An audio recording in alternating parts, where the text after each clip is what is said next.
तरीके से डिलीवर कर पाओगे, अपनी रिस्पॉन्सिबिलिटी अच्छी तरीके से डिलीवर कर पाओगे, नहीं तो कहीं ना कहीं। तो आखिर हैजर्ड वर्ड जो है वो किस बात के लिए स्टैंड करता है, ये तो मालूम होना चाहिए। तो इससे हमें पता चला कि भाई हैजर्ड जो है क्या है, कोई भी एक ऐसी कंडीशन है जो क्या करती है, हमें नुकसान पहुंचाने की जो क्षमता है उसको हम कहते हैं hazard. A condition with the potential to cause harm. यहाँ पे हार्म का मतलब है पैसे का नुकसान नहीं है, injury, accident, ill health, property damage और एनवायरमेंटल लॉस। ये है नुकसान का मतलब। फिर उसके बाद हम आगे बढ़ते हैं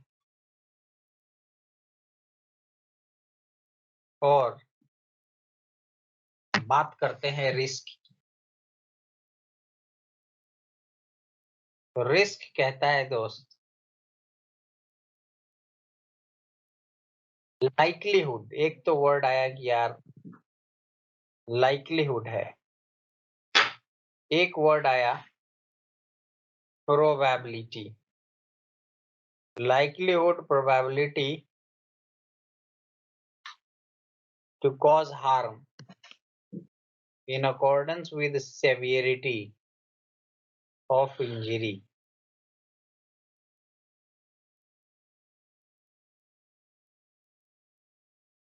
क्या कहता है रिस्क? रिस्क कहता है कि भाई नुकसान पहुंचाने का, हार्म वर्ड जो है अगेन उसी बात को रिप्रेजेंट कर रहा है जो हैजर्ड में कर रहा था। हार्म का मतलब यहाँ भी क्या है, accident, injury, property damage, ill health. लेकिन ये कह रहा है कि उस नुकसान के होने के चांसेस, लाइक्लीहुड और प्रोबेबिलिटी का मतलब होता है पॉसिबिलिटी टू अकर। क्या होता है दोस्त? Possibility to occur. ठीक है ना, कि भाई किसी भी चीज के होने का चांस कितना है, वो क्या हो गया दोस्त? लाइक्लीहुड और प्रोबेबिलिटी। मतलब रिस्क जो है वो क्या करता है दोस्त, बताता है हमें कि नुकसान होने का चांस कितना है। उसके साथ साथ हमें ये भी बताता है कि नुकसान होगा।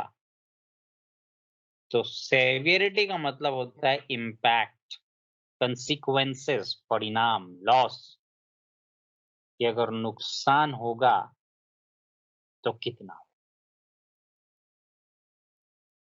समझ पा रहे हो कि नहीं बात को? किसी इंसान का दुकान है, कपड़े का समझ लो, और उधर क्या है, वायरिंग वायरिंग प्रॉपर तरीके से नहीं रखता है साहब, शॉर्ट सर्किट होने का खतरा है। तो एक तो पता चलेगा, आप रिस्क इवैल्यूएशन से पता कर सकते हो कि उसका कितना। दैट इज पॉसिबिलिटी, लाइक्लीहुड और प्रोबेबिलिटी। लेकिन जो कह रहा है कि भाई सेवियरिटी कितना से कितने लोग अंदर मौजूद हैं, कितना का माल मौजूद है ना, उस पे हम कैलकुलेट करेंगे कि भाई कितने का नुकसान कंपनी का हो सकता है, उस दुकानदार का हो सकता है। That will be severity. ठीक।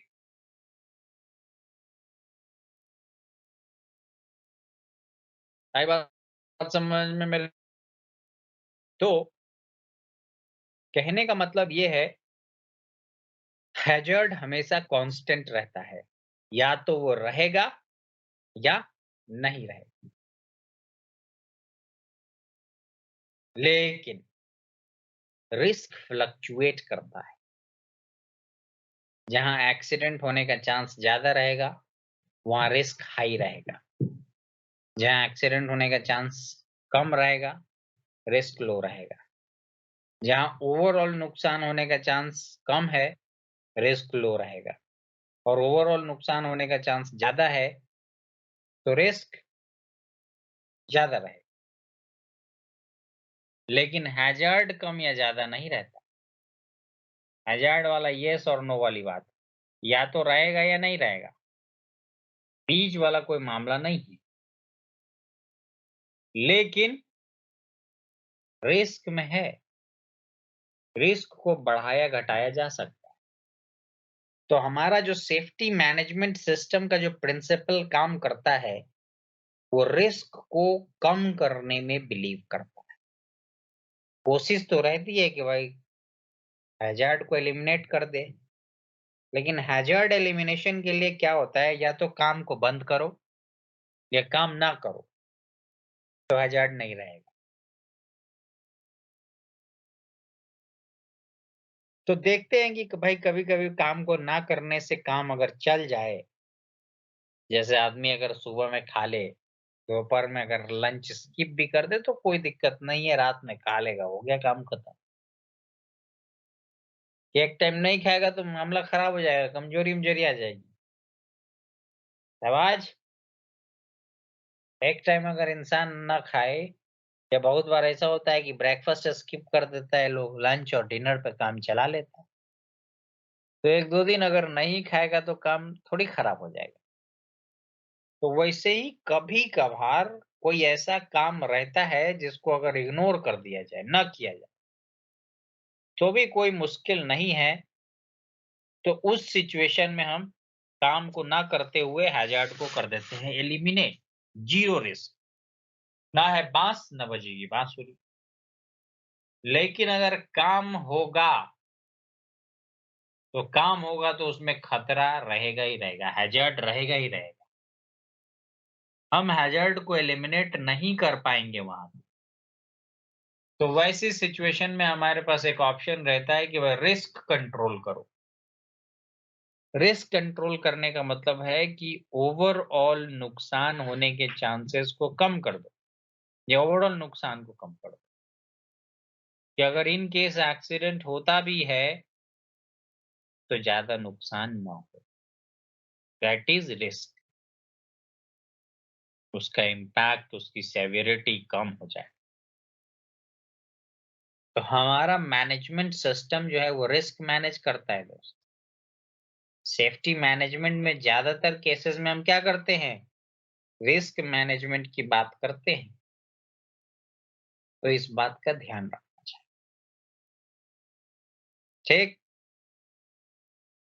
नहीं समझ में आए तो बोलना, नए बच्चे, जो लोग भी पहली बार पढ़ रहे हैं इसको, अगर नहीं समझ में आए तो बेफ़िक्र होके पूछना। फिर कहता है दोस्त इंजरी क्या है? कह रहा है any harmful condition sustained by the human body is called injury. गाड़ी से जा रहे हो कहीं, गाड़ी का चक्का हो गया पंचर। गाड़ी का चक्का पंचर हो जाता है कि नहीं कभी-कभी? तो आप मुझे ये बताइए कि गाड़ी का चक्का हो गया पंचर, तो क्या कहोगे कि गाड़ी हो गई इंजर्ड? No sir.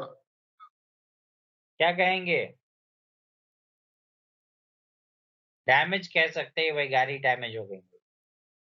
पंचर हो गया ऐसा नहीं कहेंगे, है कि नहीं?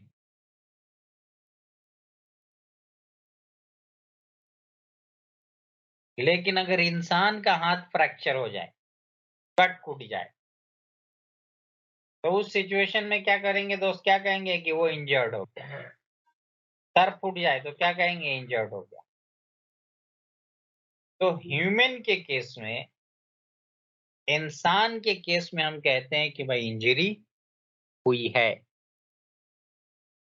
इंसान के शरीर में किसी भी तरीके का कोई एडवर्स इम्पैक्ट जनरेट होता है, हार्मफुल कंडीशन पैदा होती है, तो हम उसे कहते हैं कि वो इंजर्ड हो गया है।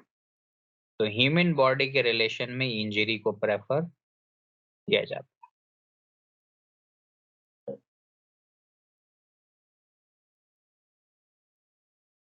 आगे कह रहा है दोस्त, एक टर्म छूट गया इसमें, जिसको मैं बता देता हूँ, समझ लो आप।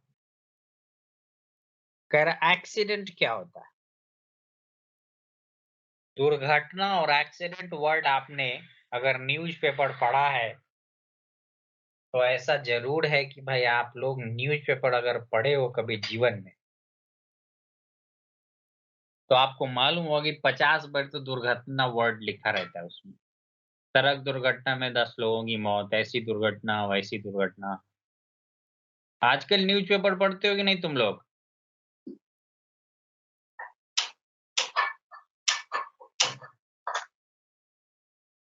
अरे कौन-कौन न्यूज़पेपर पढ़ता है अभी?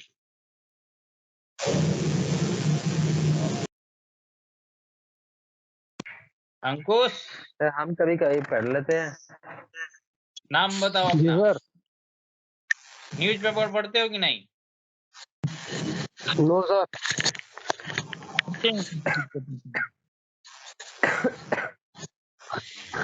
अरे कोई तो होगा जो न्यूज़पेपर पढ़ता होगा, क्योंकि मैं खुद पिछले 3-4 साल में न्यूज़पेपर नहीं पढ़ा हूँ कभी।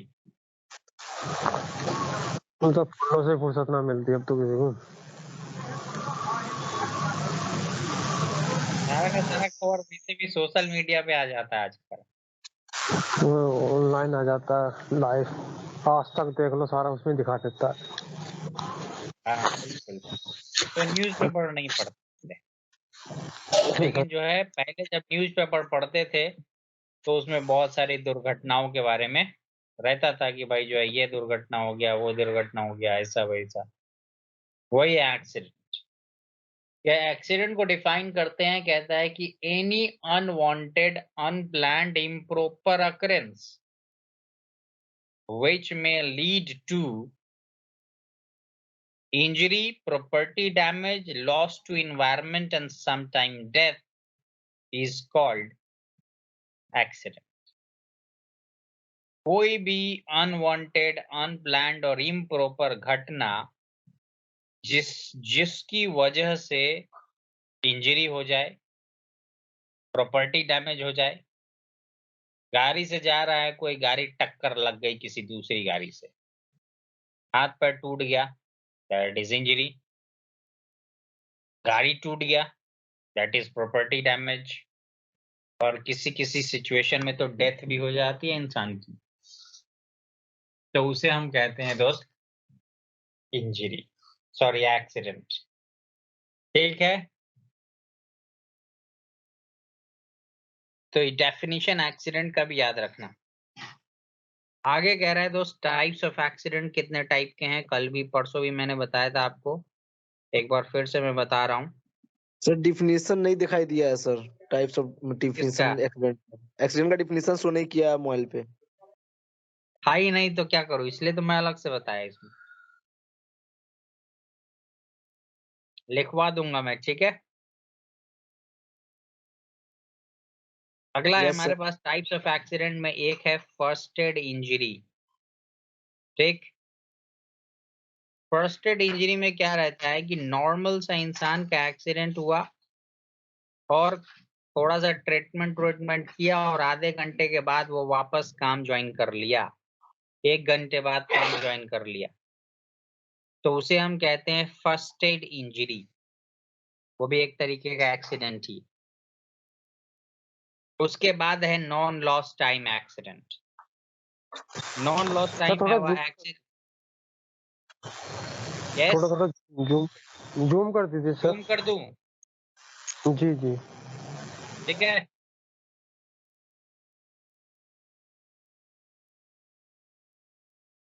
और जूम कर दूं?